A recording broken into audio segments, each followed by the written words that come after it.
व्रजताल्पेन गोकुले रामकेशवो जानुभ्यां सह पाणिभ्यां रिंगमाणो विजहृतुः। श्याम और सुंदर की लीलाएं हैं, बाल लीलाएं हैं। माँ दधि मंथन कर रही हैं, खड़े होकर दधि मंथन कर रही हैं। भारत की देवियों का एक स्वरूप है, उसमें वत्सलता है, उसमें ममता है। आंचल की लंबाई है, माता की लंबी चोटी है, उसमें पारिजात के पुष्प खिले हैं। बड़ा सा दधि भांड है जिसमें खड़े होकर मैया दधि बिलो रही हैं और दधि के मंथन चारों दिशाओं को गुंजरित कर रहे हैं। अभी तो आप लोग जिम जाती हो तो वहां भी दधि बिलोने जैसी मशीनें हैं, कुएं से पानी निकालने जैसी मशीनें हैं, है ना। पहले भारत की देवियां अपने घर के भोजन की सारी व्यवस्था स्वयं करती थी। घर के अंदर गेहूं पीसे जाते थे चक्की चला के, और रोज का आटा रोज पीसता था, गरम गरम आटा। उसकी रोटी बनाती थी माताएं और प्रातः 4 बजे उठ जाती थी।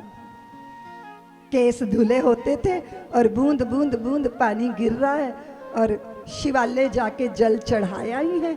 लौट के आती थी तो अपनी संतानों के माथे पे जो सो रही होती थी उन पे चुंबन करती थी और गीले बाल बच्चों के मुख पे लगते थे और उस गीली गीली सीलन और माँ के वत्सलता की सजलता में आंखें खुलती थी और मुस्कुराता चेहरा माँ का झुका हुआ।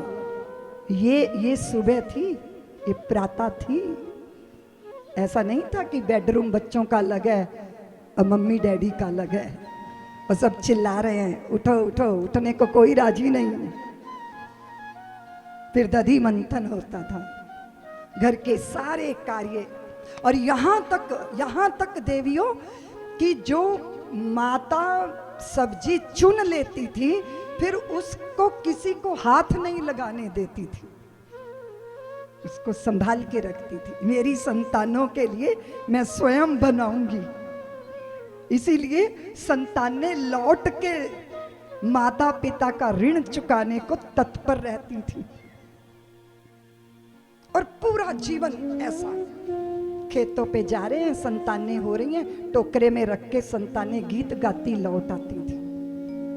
रूस जाती थी दादियां, हल्दुवनी वालों, दादी लूट गई और जाके कुएं में पैर लटका के बैठ जाती थी।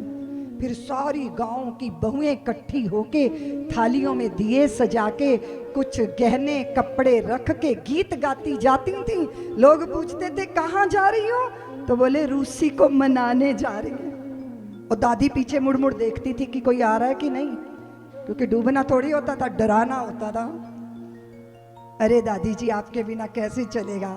फिर आरती उतार के दादी जी को गहने अंगूठी पहना के फिर बहुओं के बीच में दादी ऐसे चलती थी जैसे हथनी चली आ रही हो। रूठना और मनाना ये उत्सव होता था। मेरा मन बहुत तरस से भरता है क्योंकि मुझे पता है कि आने वाला भारत ऐसा नहीं होगा। मुझे मालूम है क्योंकि मैकाले का षड्यंत्र सफल हो गया। भारत अब शक्ल से दिखता होगा, भारत मन से अंग्रेज हो चुका है। इसलिए ये दृश्य अब दिखाई, दधि मंथन हो रहा है। एकदा क्रीडमानास्ते, माता ने, मैया ने दधि मंथन किया।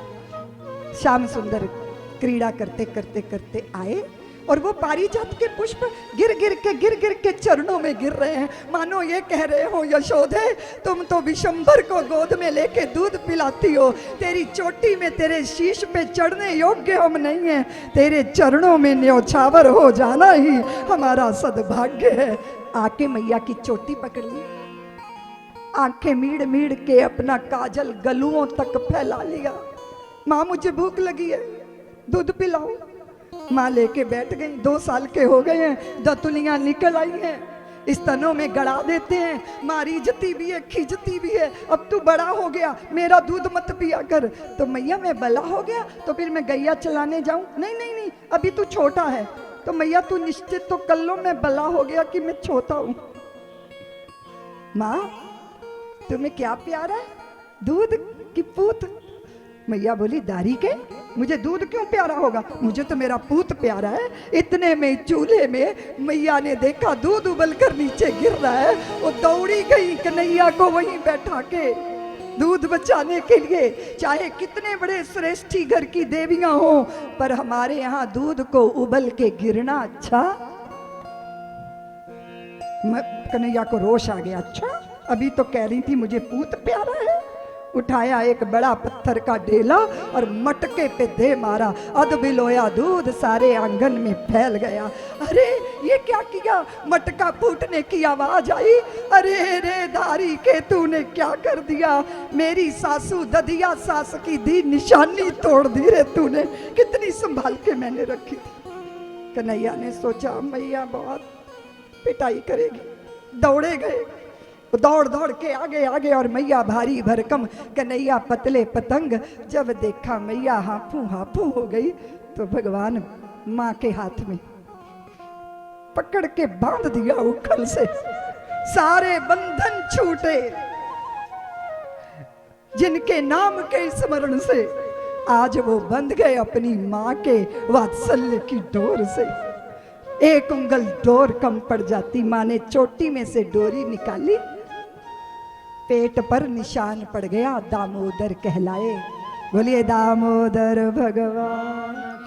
सखा कहते हैं कन्हैया हमने कहा था ना मैया के मुख मत लगो, देखो बंद गए ना, हम आए अंदर खोलने। ना ना ना अंदर मत आना, मैया बहुत गुच्छे है, मेले था तुम्हारे भी पताई हो जाएगी। सब्सक्राइब करें साध्वी ऋतंभरा जी के YouTube चैनल को और हमारे वीडियो को सबसे पहले देखने के लिए बेल आइकन को दबाना न भूलें।